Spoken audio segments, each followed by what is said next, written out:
What's going on, everyone? Welcome back to Apocalypse Movies. Jake and Brian here for an official review of the brand new action horror film Overlord from director Julius Avery, produced by Bad Robot and J.J. Abrams.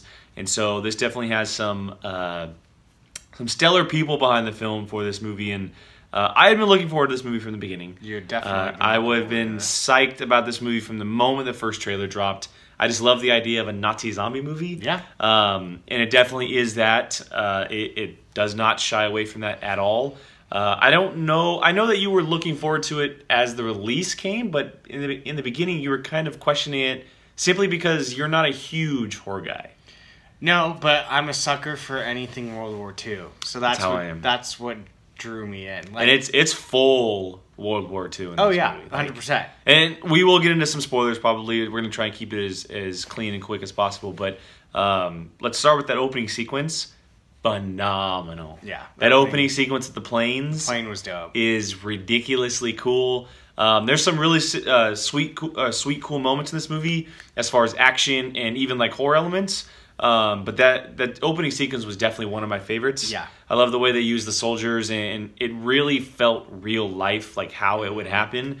And seeing all the boats in the water. Well, that and imagine being all those soldiers parachuting through the air with planes and bullets flying everywhere. It was awesome.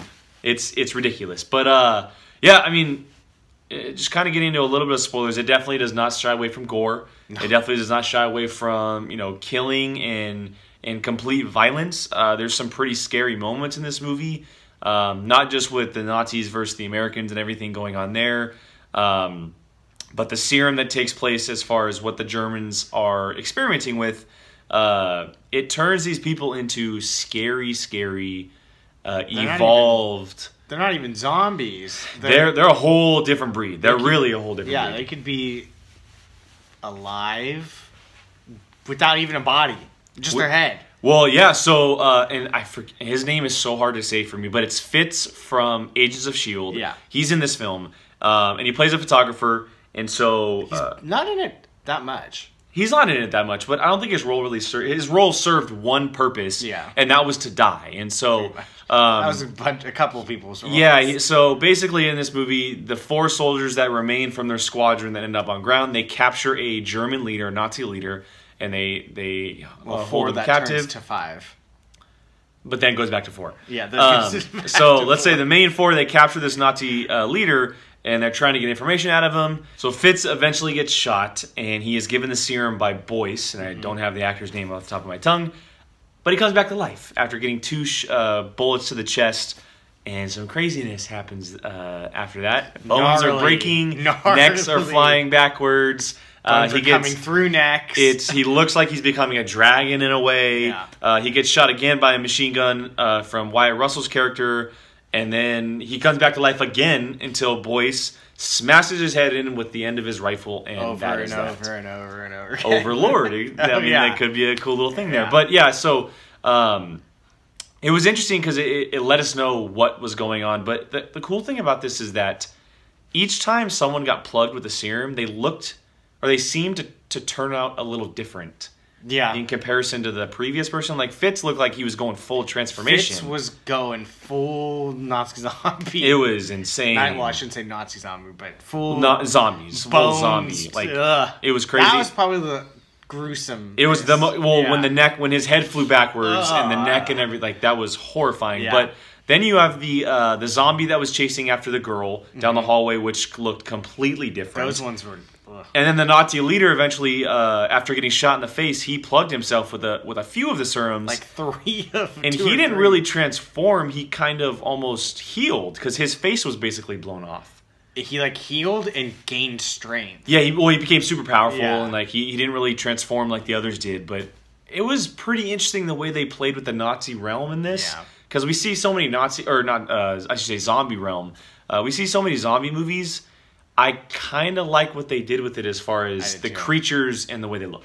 It was as weird as you can say it. It was like as real as you could get to like the time period. Yeah. While incorporating zombies. Yeah, and with the serum and everything too. Yeah, I saw someone say it's Inglourious Bastards with zombies.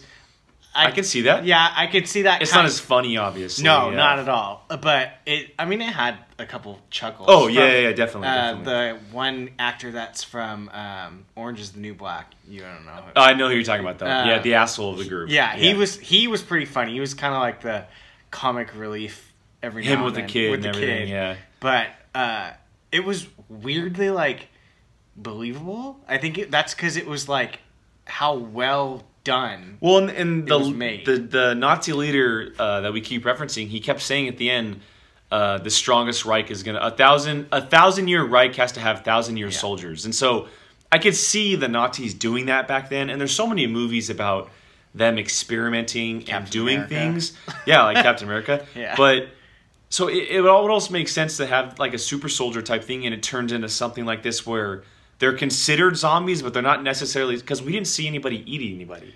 Although it was referenced, dead bodies were referenced with the bite marks, but we never saw it.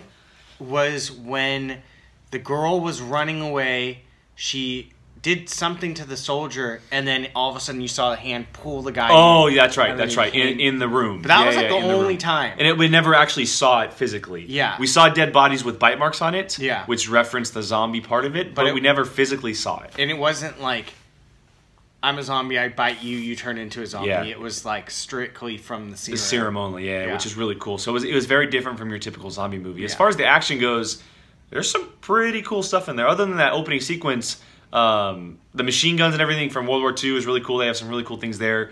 They have some cool fight sequences, like the stuff at the very end. Mm-hmm. And Wyatt Russell's character implants himself with the serum to save himself. Mm-hmm. By the way, that scene where he gets put up on the hook. Oh, horrible. That was gnarly. Absolutely, right through the absolutely right through his horrible. Chest. And he's lifting himself. It makes me cringe. It's so bad. So the one thing coming out of this movie I can say is that having Julius Avery direct this and seeing what he's able to do has me very excited for what he can do next. I believe he just got brought on to do the Flash Gordon remake. For 20th Century Fox, and it's a very different type of movie. But to see what he's able to kind of do with this storyline, partnering with J.J. Abrams, who is a creative guy, I like what they did with it. I enjoyed the hell out of it. Mm-hmm. If you're not interested in the movie, if you don't think it looks good, or you're just not really into it, I'm telling you, it's not your typical zombie movie. It's something completely different. Like we said, there's no biting going on. The zombies kind of take a back seat in it. It's more about the Americans versus the Germans. It's very character driven. Yeah, it's very true, because the guy at the end who didn't like Boyce, the funny guy you were mentioning, they're kind of brothers at the end, and so there's a cool little circle thing there. But any final thoughts on Overlord before we get out of here? Is there anything for those you didn't like? Off the top of your head, because I had a couple, or maybe just one. Why don't you name off a couple? I might recommend, or I might hear them. I did not like that portrayal. Maybe it was the actor of Boyce. He didn't do anything for me. Like, he seemed like he never really had like a strong emotion where I like. He's definitely unknown. I don't know who he is. Yeah. First time I've ever seen him. He didn't like capture me into his character like the French woman, where you believed it. She was good. She was very really good. Or Wyatt Russell's character, where he was that asshole commander. Him, he just kind of like felt like this to me the whole time. Yeah, he had a few moments where you can kind of be like, okay, he can act, but his character definitely felt like, well, it kind of played into it, because he felt out of place where he was. Yeah. He became a little bit different towards the end, but I can definitely see where you're going with that. Yeah, he almost kind of dragged me down a couple times. Interesting. Yeah. I had never really crossed my mind, I guess. Interesting. All right, well, that is our full breakdown and review of Overlord, the new Julius Avery movie from Bad Robot, produced by J.J. Abrams. Go see this movie. It's awesome. It's worth it. You will have a great time in theater. Of course, if you're of age, because it gets pretty gory and violent at times. So don't go taking your kids to this movie at all. So very underrated.